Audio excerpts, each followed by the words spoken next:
ಮಾಜಿ ಪ್ರಧಾನಿ ದೇವೇಗೌಡರ ಪತ್ನಿ ಚೆನ್ನಮ್ಮ ವಿಧಿವಶರಾಗಿದ್ದಾರೆ.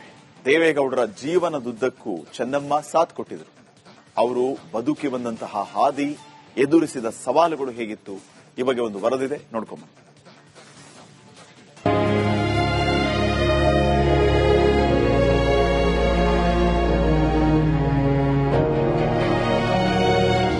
ಕಳ್ಕೊಂಡ್ಬಿಟ್ಟೆ ಸರ್.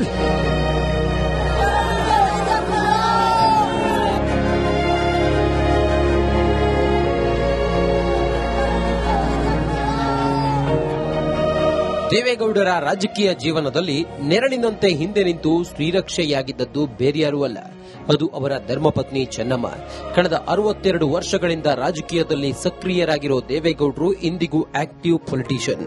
ಶಾಸಕ, ಮಂತ್ರಿ, ಮುಖ್ಯಮಂತ್ರಿ, ಪ್ರಧಾನಿಯಾಗಿಯೂ ಕನ್ನಡದ ಕೀರ್ತಿ ಪತಾಕೆ ಹಾರಿಸಿದ್ದು ದೇವೇಗೌಡರ ಮಹೋನ್ನತ ಸಾಧನೆ.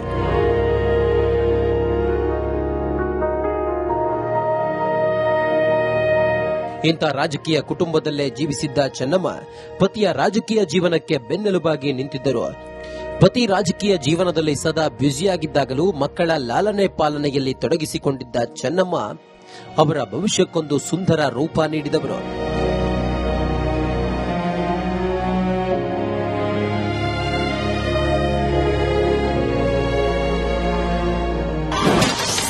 ಸಾವಿರದ 1954ರಲ್ಲಿ ದೇವೇಗೌಡರೊಂದಿಗೆ ಚೆನ್ನಮ್ಮ ವಿವಾಹ.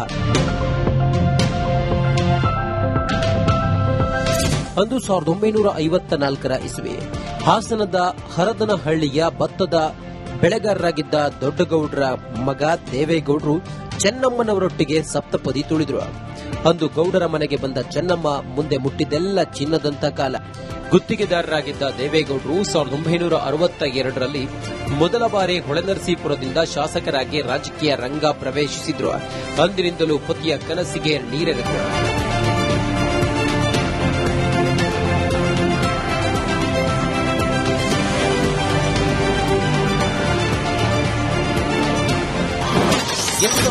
ರಲ್ಲಿ ಚೆನ್ನಮ್ಮರ ಬಾಳಲ್ಲಿ ಕರಾಳ ವಿದ್ಯಾಟ.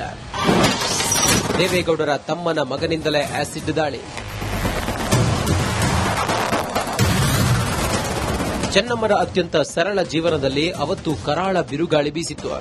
2001ರಲ್ಲಿ ದೇವೇಗೌಡರ ತಮ್ಮನ ಮಗನೇ ಅವತ್ತು ರಾಕ್ಷಸನಾಗಿದ್ದ. ಕ್ಷುಲ್ಲಕ ವಿಚಾರಕ್ಕೆ ಚೆನ್ನಮ್ಮರ ಮೇಲೆ ಆಸಿಡ್ ದಾಳಿ ನಡೆಸಿದ್ದ ಈ ದಾಳಿಯಲ್ಲಿ ಚೆನ್ನಮ್ಮ ಗಂಭೀರವಾಗಿ ಗಾಯಗೊಂಡಿದ್ರು.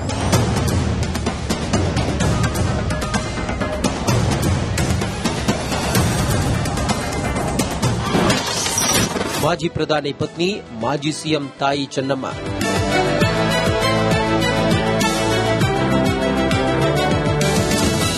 ಸಾವಿರದ 1994ರಲ್ಲಿ ಕರ್ನಾಟಕದ 14ನೇ ಮುಖ್ಯಮಂತ್ರಿಯಾಗಿ ದೇವೇಗೌಡರು ಅಧಿಕಾರ ಸ್ವೀಕರಿಸಿದ್ರು.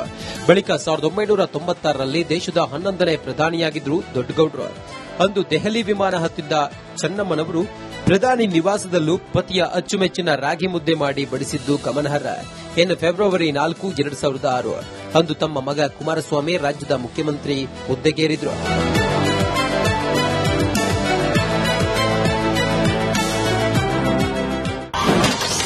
ಚೆನ್ನಮ್ಮನ ಅಂತಿಮ ಕ್ಷಣದಲ್ಲೂ ಅದೇ ಪ್ರೀತಿ ಕಾಳಜಿ. ದೇವೇಗೌಡರ ಪತ್ನಿ ಚೆನ್ನಮ್ಮ ಅಂತಿಮ ಕ್ಷಣದ ದೃಶ್ಯ.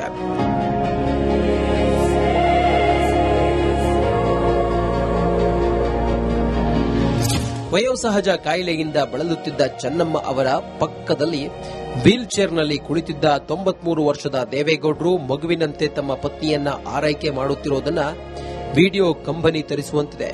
ತಮ್ಮ ಕೈಯಾರೆ ಪತ್ನಿಯ ಮುಖವರೆಸಿ ಕಾಳಜಿಯಿಂದ ತಿನ್ನಿಸುತ್ತಾ ಅವರ ಹೆಗಲ ಮೇಲಿನ ಶಾಲನ್ನ ಸರಿಪಡಿಸುತ್ತಾ ಕೈ ಹಿಡಿದು ಸಾಂತ್ವನ ಹೇಳುತ್ತಿರುವ ದೃಶ್ಯ ಯಾವುದೇ ಕಲ್ಲೆದೆಯವರನ್ನು ಕರಗಿಸುವಂತಿದೆ. ಇಬ್ಬರು 90ರ ಹರೆಯ ದಾಟಿದ್ದರೂ ಪರಸ್ಪರ ಮೇಲಿನ ಆ ಪ್ರೀತಿ ಮತ್ತು ಕಾಳಜಿ ಕೊಂಚವೂ ಮಾಸದೆ ಇರುವುದಕ್ಕೆ ಈ ಕ್ಷಣಗಳೇ ಸಾಕ್ಷಿ.